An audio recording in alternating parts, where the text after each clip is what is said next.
Estamos de volta, nós estamos aqui tratando da Previdência Social com o professor Ariel e hoje e ontem nós tivemos uma palestra ministrada por ele sobre este tema e estamos fazendo uma recuperação dos assuntos baseados no livro do próprio professor e ilustrando, né, esta nossa conversa aqui com os momentos gravados da palestra feita aqui em Balneário Camboriú. O próximo tema agora, professor, é o auxílio-doença, que é o capítulo 8 do seu livro aqui. O que dizer, hein? Por sinal, quando nós tocamos nesse assunto, o seminário, o público realmente participou de forma, vamos dizer, constante.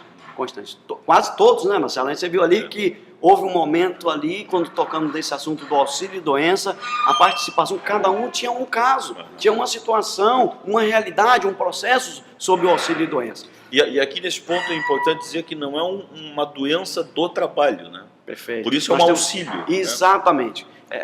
Nós falamos ali sobre esse benefício previdenciário, e nós temos duas modalidades do auxílio-doença. O auxílio-doença comum, que muitos chamam de previdenciário, que é aquilo que você acabou de falar, que nós vamos falar sobre ele. Aquele acidente que você estava em casa, o acidente você pode ser em casa, acidente de qualquer natureza ou causa, ou então você adquiriu uma doença em casa, não tem nada a ver com relação ao trabalho. Foi até o tópico anterior que nós falamos especificamente do acidente de trabalho. Mas é preciso entender que o auxílio-doença nós temos dois tipos, o auxílio-doença comum e o auxílio-doença acidentário, que é aquele que ocorre na empresa, é doença ocupacional, nós tratamos no tópico anterior. Nesse momento agora nós vamos falar do auxílio-doença comum. E aí nós vimos que esse assunto é um assunto que ainda falta muito para ser compreendido. Por todo nós que estamos envolvidos nessa questão, empregado, empresa, previdência social, sociedade como um todo, governo, todos nós que estamos diretamente envolvido nessa questão do auxílio-doença, que realmente é um problema seríssimo na Previdência Social, porque envolve a questão da perícia do INSS. O benefício de auxílio-doença, para o trabalhador, ele já começa com o seu médico assistente ou médico do trabalho. Ele passa pelo médico do trabalho, o médico do trabalho vai dizer se ele está apto ou inapto, e aí vai afastar das suas atividades, a empresa paga aqueles primeiros 15 dias, a partir do 16º, ele tem que ir para o perito do INSS. E aí vem as situações das mais diversas. Ou seja, quando esse médico do trabalho encaminha esse trabalhador, a partir do 16º dia, para a Previdência Social, ele vai ser submetido a uma perícia, pelo perito do INSS, que lamentavelmente, Marcelo, a nível de Brasil, devido à demanda e à falta estrutural da própria Previdência, não consegue atender dentro de um tempo, vamos dizer assim, considerável. Infelizmente, nós temos registro no Brasil, algumas agências mais para o interior, até em capital mesmo, que chega a marcar uma perícia depois de 40, 60 dias. Tivemos recentemente uma matéria sobre isso na televisão. Florianópolis.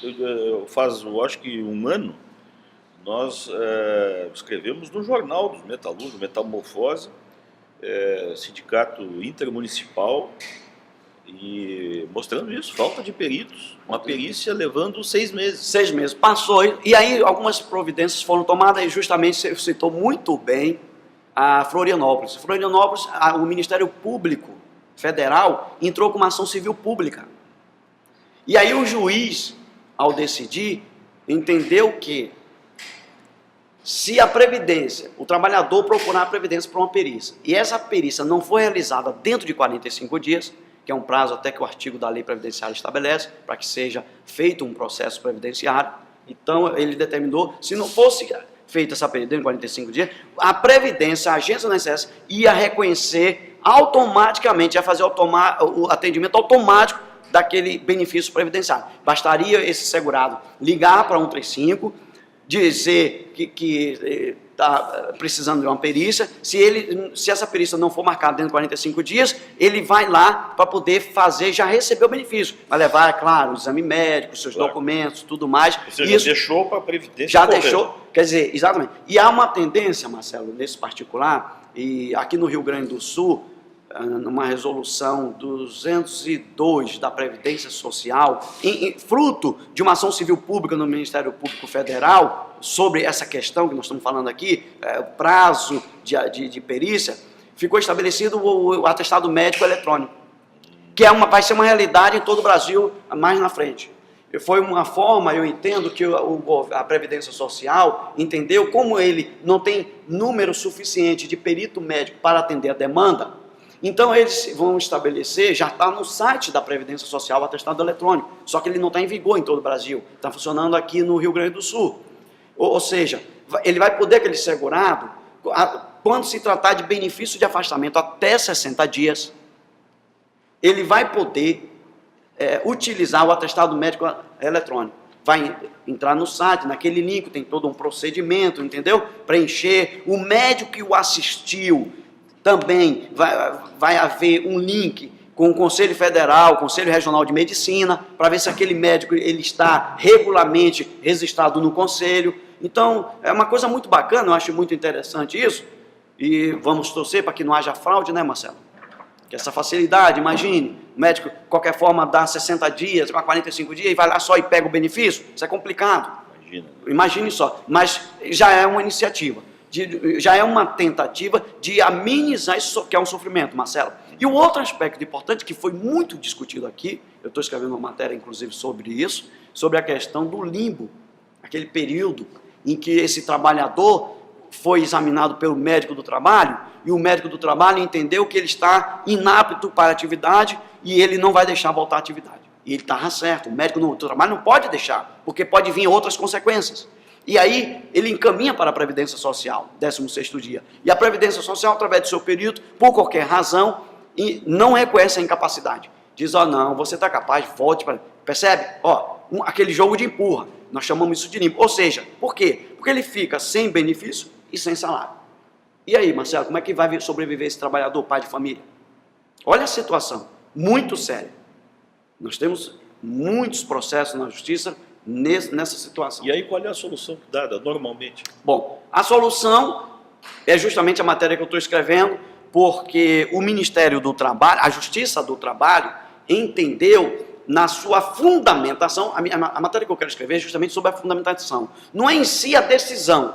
A decisão ela é coerente, ela está correta. Mas eu estou dizendo a fundamentação foi equivocada. Porque a decisão veio pautada na questão da hierarquia da norma, Marcelo. Marcelo, nós estamos falando de saúde. Bem-estar do cidadão. O maior bem do ser humano, saúde, prevista na nossa Constituição. Está lá no artigo 125 em diante da nossa Constituição. Inclusive, parte do quê? Do princípio da dignidade humana. Ora, pessoa doente, voltar a trabalhar, então eu não posso decidir uma questão por hierarquia. E aí o Tribunal do Trabalho entende que, já que a perícia do INSS ela é fruto de uma lei federal, 11.907, de 2009, e o médico do trabalho, ele se submete a uma portaria do Ministério do Trabalho, lógico, a lei ela é maior na hierarquia do que a portaria. Então, a decisão do Ministério do Trabalho diz assim, empresa, você vai ter que pagar todo esse tempo que ele está afastado, que ele está brigando. Porque a decisão do perito é com base numa lei. E a sua... Ora, Marcelo, nós estamos falando de um bem maior. E o que eu questiono, Marcelo, o que eu estou escrevendo, é justamente a sua essência. Veja, eu estou falando de saúde. Não me importa a lei. É o bem maior. É a saúde. É uma garantia constitucional. Então, se eu focar a hierarquia, eu já ganhei. Porque a Constituição é maior do que a lei, 11.907. Você concorda comigo? A Constituição é a lei maior de um país. E se a Constituição fala do princípio da dignidade humana, que é um dos fundamentos do nosso Estado democrático de direito. Ora, se eu tenho uma Constituição, que é a lei maior, e ela lá no artigo 225 diz que a saúde é dever do Estado, vai falar claramente, e vai falar inclusive da lei do SUS, que é obrigado a cuidar da saúde do trabalhador. Então, em termos de hierarquia, é a nossa Constituição, não é a Lei 11.907. Eu comento isso no meu livro. E agora quero escrever uma tese específica sobre isso, porque saiu agora um parecer do Conselho Federal de Medicina dentro dessa minha concepção, que eu tenho divulgado isso no Brasil afora. Então, eu vou escrever especificamente sobre isso. Agora, esse é o primeiro aspecto. Não dá. Outro aspecto, Marcelo, e eu faço essa pergunta aos médicos do trabalho, peritos, quando eu estou ministrando no curso de pós-graduação em Medicina e Perícia Médica, qual é o profissional, Marcelo, mais habilitado para afirmar, enquadrar, se aquele trabalhador tem condições ou não de retornar à atividade? É o médico do trabalho que conhece a empresa, conhece o campo de trabalho, conhece a atividade, tem todo o perfil do trabalhador? Ou é um perito do INSS, que muitas das vezes não é nem um especialista? Está ali atendendo de forma muito precária, porque é um problema estrutural. Ele chega ali, e como a gente ouve de queixa, chega ali às vezes, em 10, 15 minutos ele faz uma perícia. Ora, isso não é perícia, Marcelo. Se quando eu vou lá para o Conselho Federal, para a resolução do Conselho Federal de Medicina, eu vou ver o conceito de perícia, ela envolve inclusive, Marcelo, a visita do médico no campo de trabalho. A boa perícia, a perícia na sua essência, teria sim um médico de sair do seu posto de trabalho ali na agência do INSS e ir visitar o campo de trabalho. Local. Você concorda comigo? Qualquer pessoa concorda comigo. Por isso que o parecer do médico do trabalho é muito mais real do que o perito, porque o médico conhece essa realidade, ou pelo menos deveria conhecer, porque ele está no dia a dia, ele tem um perfil e tal. Já derruba então. A hierarquia não procede, porque eu tenho uma Constituição que é maior. E a questão do fato em si, o médico do trabalho teria razão. Agora, eu concordo com a decisão final no sentido de que, ora, o trabalhador é a parte hipossuficiente nessa relação, é a parte mais frágil entre empresa e entre empregador e empregado. O empregado é mais frágil. Ora, ele tem que receber salário, não pode morrer de fome. Então, tudo bem, mas o que eu quero focar, o que eu quero escrever é justamente isso. Não posso decidir com base em hierarquia de norma, porque com base em hierarquia eu tenho uma Constituição que me protege. E eu tenho que basear, sim, o fato concreto. E aí eu vou para o profissional. É comum, inclusive, Marcelo, nas decisões que envolvem restabelecimento de benefício de auxílio-doença, ou até a implantação do próprio benefício, o juiz reconhecer o laudo do seu perito, até porque, em regra, aquele perito pode ser um especialista. Veja um problema em que envolve a questão vamos dizer assim, do ortopedista. Então, olha, um parecer de um ortopedista, um especialista na área, vai ser muito mais, vamos dizer assim, considerado do que um médico de outro segmento, que na Previdência você sabe. Generalista. Percebe, Marcelo? Clínico geral. Então, ela traz essa situação que também, Marcelo, estamos muito a desejar, precisa muito amadurecer, muito evoluir, porque trata do bem maior que a saúde do trabalhador. Doutor, o senhor no início do bloco fez uma diferença sobre o auxílio-doença do trabalhador, que pode ser trazida de casa, enfim. Comum, auxílio-doença comum. E o auxílio-doença de uma acidentária. Qual onde é que existem as diferenças da lei para isso? Justamente, a diferença básica é que o auxílio-doença acidentário, ele é fruto de um acidente na empresa ou acometimento de uma doença ocupacional, aquela do trabalho ou profissional. Então, ela ocorre no local da empresa. Ou ele adquire aquela doença ali, no seu ambiente de trabalho, ou os agentes que estão envolvidos, ou ele sofre um acidente ali mesmo. Já o auxílio-doença comum, que alguns chamam de previdenciário, e eu não acho correto, porque os dois são previdenciários. Então, a auxílio-doença comum é aquela que você ficou doente, mas foi em casa, final de semana, pegou uma gripe, alguma coisa assim, sei lá, e te incapacitou de você trabalhar. Nas duas dá direito. Nas duas, todo tem direito, auxílio-doença. Em determinada situação, vai exigir até a carência de 12 meses. Já o acidente de trabalho não tem carência, é outra vantagem também desse benefício. Como também pode ser um acidente, você final de semana, saiu para passear, aí caiu no ônibus, sofreu um acidente, chamado de acidente de qualquer natureza ou causa, também não tem carência, e é um auxílio-doença comum. Espécie 31 não tem carência, mas ele não traz a estabilidade. Percebe? Que é comum o trabalhador, a gente ouvir isso. Você não foi trabalhar hoje? Eu estou de atestado. Aí é outra situação. O atestado é que vai abonar os dias que ele vai faltar, até 15 dias, Mas esse atestado gera um auxílio mais para se frente? ultrapassar os 15 dias. Ah, sim. Percebe? Que os primeiros 15 dias, quem paga é a empresa. Então ele pode se afastar na empresa e apresentar um atestado, e no meu livro eu vou comentar sobre isso, porque o atestado também é outra polêmica. Quais os atestados que têm validade oficialmente? Que muita gente não sabe. Vem vindo aí um atestado digital, né? Estão aí num projeto conjecturando isso. Bom, está aí então, a gente, claro, são pinceladas, né, pessoal? Isso aí necessita estudo, leitura. Com certeza. Né? São pinceladas que a gente está dando aqui.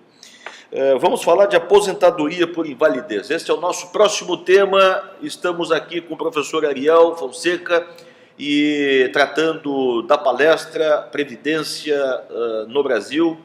E o próximo tema vem vindo aí, fique ligado, aposentadoria por invalidez.